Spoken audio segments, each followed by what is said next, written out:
বিয়ের আগে আসলে একটা যুবকের কী ধরনের প্রস্তুতি নেওয়া দরকার হয় মানসিক শারীরিক এই বিষয়টা নিয়ে কথা বলবো। সেটা হচ্ছে যারা ভালো মতন আসলে বিয়ের পরে দাম্পত্য জীবনটাকে উপভোগ করতে চাচ্ছেন, তো তাদের উদ্দেশ্যে তো আপনি প্রথমে একটা ভালো স্ত্রী আগে খুঁজে বের করবেন। যাকে বিয়ে করবেন হুট করে বিয়ে করবেন না। ডিসিশন পরিবারের মতের সাথে মিলতে হবে, আপনার ব্যক্তিগত জীবনের সাথে মিলতে হবে।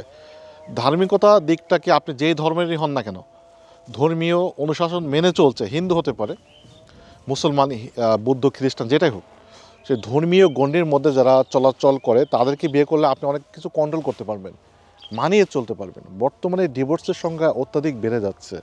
তো আপনার যদি মেডিকেলের বিষয়ে আমি কিছু কথা বলি, সেটা হচ্ছে ফিজিক্যাল কিছু পরীক্ষা নিরীক্ষা করতে হয়, যেমন সিবিসি, রক্তের কিছু হরমোন, প্রস্রাব, সিমেন অ্যানালাইসিসটা, এই যে কিছু বিষয়টা যদি আপনি আগে থেকে জানেন, তাহলে কিন্তু আপনি অনেক কিছু প্রিভেনশন করা সম্ভব। আপনি দ্রুত বীর্যপাতটা হতে যাচ্ছে, ইরেকটাল ডিসফাংশন হচ্ছে, বা আপনি একটু আনইজি ফিল করছেন, আপনার কিন্তু আত্মবিশ্বাসটা অনেক বেড়ে যাবে।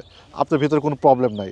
আর যদি প্রবলেমটা আগে থেকে আপনি বুঝতে পারেন, তাহলে কিন্তু সতর্কতা অবলম্বন করতে পারবেন। বিশেষ করে অনেকে ডায়াবেটিক থাকে, কিডনির সমস্যা থাকে, বি ভাইরাস, এইচআইভির কিছু ভাইরাস পরীক্ষাগুলো করে নিলে, গনোরিয়া, সিপিলিস, তাহলে আপনার আগত বাচ্চা যেই বাচ্চাগুলো হবে, বাচ্চাগুলো কিন্তু অনেকগুলো কনজেনিটাল অ্যানোমালিস, যেটা আমরা বলি রোগ নিয়ে প্রতিবন্ধী বাচ্চাগুলো পৃথিবীতে আপনি আসা থেকে অনেকটা কিন্তু প্রিভেন্ট করতে পারবেন।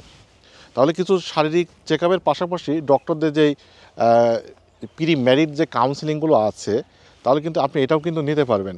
কিন্তু যে এক্সারসাইজগুলো আপনার দরকার, প্লাঙ্ক, আপনার কার্ডিও এক্সারসাইজ, আপনার পুশ আপ, পুল আপ, তারপর আপনার বাইসেপস, ট্রাইসেপস এবং কেগেল এক্সারসাইজ, ইরাপিংগুলো, মেডিটেশন, এই ওভারঅল যে একটা কন্ডিশন, আপনার যে ফুড হ্যাবিটটা কেমন হবে, কোন খাদ্যগুলো খেলে আপনার সেক্সুয়াল লাইফটা সুন্দর হয়, এই দিকটা কিন্তু আপনার বিয়ের আগে থেকে যদি আপনি জানতে পারেন এবং মানতে পারেন, তাহলে ধরে নেওয়া যাচ্ছে আপনি 80% একটা সফল যুবক হিসাবে স্ত্রীর কাছে থাকতে পারবেন। আপনার অনাকাঙ্ক্ষিত যে ডিভোর্স, স্ত্রীর কাছে যে লজ্জিত হওয়া, বন্ধুদের কাছে হাসির পাত্র হওয়া থেকে আপনি বেঁচে থাকবেন। তাহলে আপনার নিকটস্থ চিকিৎসালয় কেন্দ্র থেকে কিন্তু আপনি নিজের ফিটনেসটা চেক আপ করিয়ে নিতে পারেন।